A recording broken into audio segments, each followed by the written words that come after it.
Sometimes people want to say, no, we definitely don't experience reality the way that it actually is. And some people want to say, yes, we do. Philosophers have been arguing about this for like as long as philosophy has existed. The question of, does your experience match reality, or are you really experiencing reality in its stark objective truth? And the answer is simply, not exactly. Reality for us is what we can sense with our sensory surfaces and what we can make sense of with the signals in our brain. The signals in our brain are as necessary for our experience of reality as the sensory signals that come from the world. So I'm going to use a metaphor to describe how the brain works. It goes something like this. Your brain, my brain, everybody's brain, is trapped in its own dark, silent box called your skull.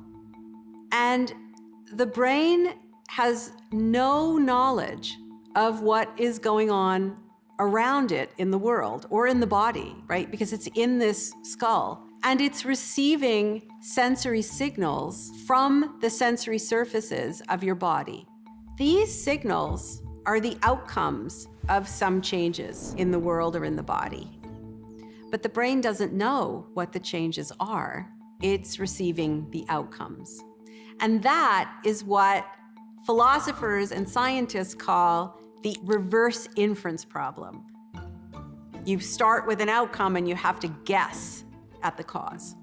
For example, if you hear a loud bang, it could be a car backfiring, a door slamming, it could be a gunshot.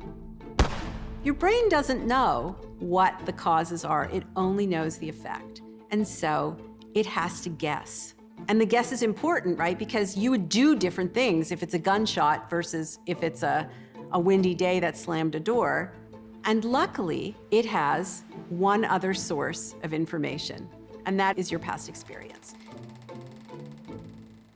The really cool thing about this, if that wasn't cool enough, is that it's actually doing it predictively. Sometimes scientists talk about this as the brain running a model of the world. But the brain is not running a model of the world. The brain is running a model of its body. And it's doing it in this really interesting way.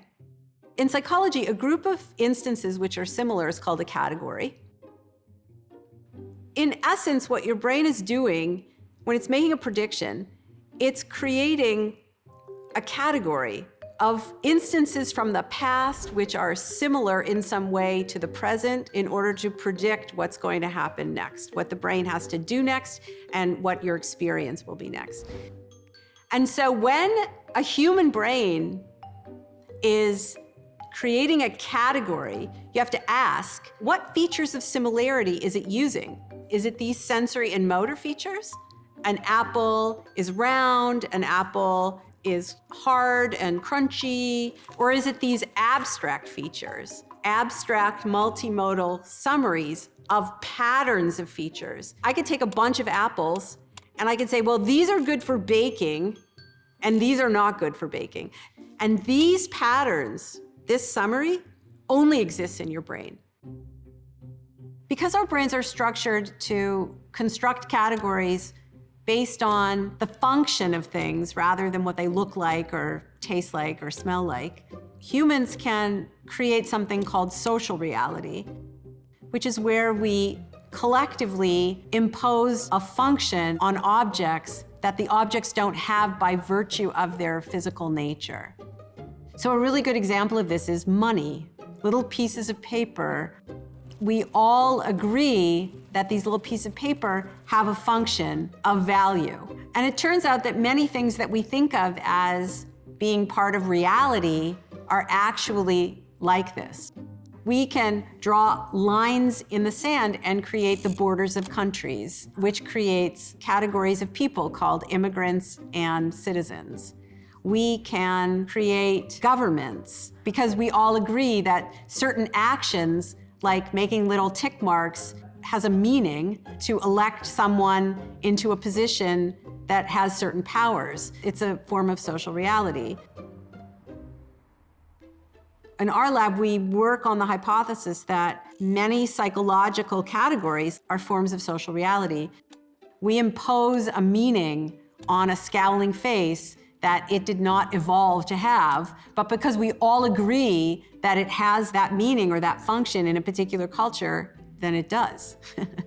To say that your brain resides in a dark, silent box doesn't mean that you are trapped in that box. Your brain has this wonderful capacity to take bits and pieces of past experience and create something completely new that you've never experienced before. We call it imagination.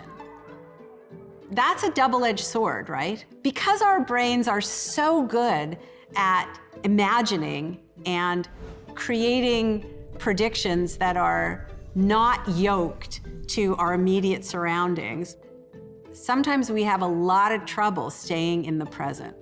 You have to practice your ability to control how much you want to be constrained by what's going on outside that box and how much you want to be free of it.